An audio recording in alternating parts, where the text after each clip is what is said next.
મિત્રો, આ ગુજ્જુભાઈ ગિરીશ કુમાર વિશ્વનો સૌથી ત્રસ્ત જીવ છે. આ કુદરત મારી શક્તિઓની પરીક્ષા લે છે અને મારા ઘરવાળા મારી સહન શક્તિની પરીક્ષા લે છે. આ મારા દાદાની વાત કરું, એમના મોઢામાં એક જ અસલી દાંત છે, બાકીનું આખું ચોકઠું છે. હવે ભગવાનનું કરવું તો હમણાં થોડા દિવસ પહેલાં એ અસલી દાંત દુખવા માંડ્યો, એટલે હું દાદાજીને લઈને ગયો ડેન્ટિસ્ટ પાસે.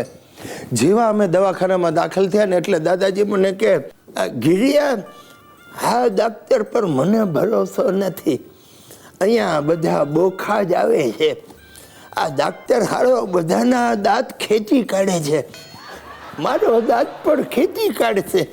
મેં કહ્યું, તમે ચૂપ રહો ને, બધા સાંભળે છે. અમે ખેંચી કાઢે તો ભલે ખેંચી કાઢે, તમારે શું આ દાંતને લંડનના મ્યુઝિયમમાં મુકાવો છે? ચૂપ રહો, આખું ચોકઠું નવું બનાવશું.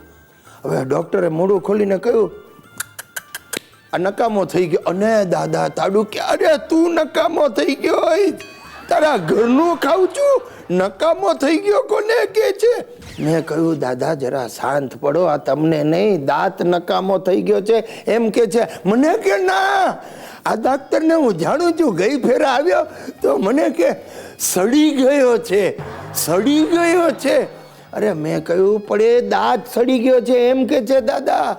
અરે ભાઈ, તમે નહીં માનો, ડેન્ટિસ્ટ બિચારો સિયા વિયા થઈ ગયો. મને કે ભાઈ હાથ જોડું ગિરીશભાઈ, આ તમારા દાદાને મારા દવાખાને નહીં લઈ આવતા, આ આઈટમને બહાર કાઢવા જેવી નથી.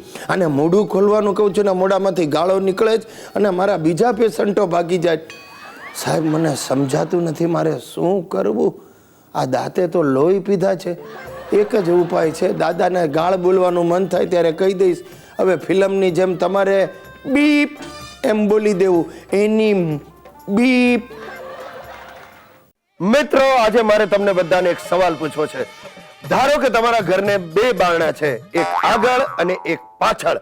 પાછળના બારણા ઉપર તમારો કૂતરો જોરથી ભસી રહ્યો છે અને આગળના બારણા ઉપર તમારી બૈરી ઘાટા પાડી રહી છે, તો તમે પહેલા કયું બારણું ખોલશો? રાઈટ આન્સર છે પાછળનું બારણું, કારણ કે કૂતરો ઘરમાં આવી અને ભસતો બંધ થઈ જશે, પણ તમારી બૈરી... હવે ગામના બૈરાઓની પંચાયત કરવાનું છોડો, ઉદ્યમ કરો. અરે એ જ કરું છું, હવે હું ફેમસ થઈ ગયો છું. તો શું દાળમાં નાખું? પાઈની પેદાશ નહીં ને ઘડીની નવરાશ નહીં, ચેતો નર સદા સુખી. રૂપિયાના ઢગલા થાય ને એવું કંઈક કરો. રૂપિયાના ઢગલા કરવા માટે આડા કામ કરવા પડે ને એ મારું કામ નથી. આવડત નથી એમ બોલો? મારે તો અકર્મીનો પડ્યો કાણો. એ બાળપોથી જે મળ્યું છે એમાં ખુશ રહે. આ બાજુવાળા વિક્રમભાઈએ નીના ભાભીને નેનો અપાવી, નેનો. તમે મારા માટે શું કર્યું છે? મેં તારા માટે વિલ કર્યું છે. અને એમાં લખ્યું છે શું? કોની કેટલી ઉધારી ચૂકવવી એ? ખાલી ચણો વાગે ગણો. અરે સોસાયટીમાં આપણું કેટલું માન છે. એ તો ઉજ્જડ ગામમાં એરંડો પ્રધાન. ભાઈ, તું શું મંડી છે? દરેક વાત કેમાં કહેવત ઘુસાડે છે. તને ચિકન ગુનિયાની જેમ કહેવત ગુનિયા થયો છે કે શું? હા, થયો છે. હું તો ઉલમાંથી ચૂલમાં પડી છું. અરે તમને કેટલું સાચવું છું, તેમ છતાંય તે બધા ખાયા ખેત, નહીં પુણ્ય નહીં પાપ.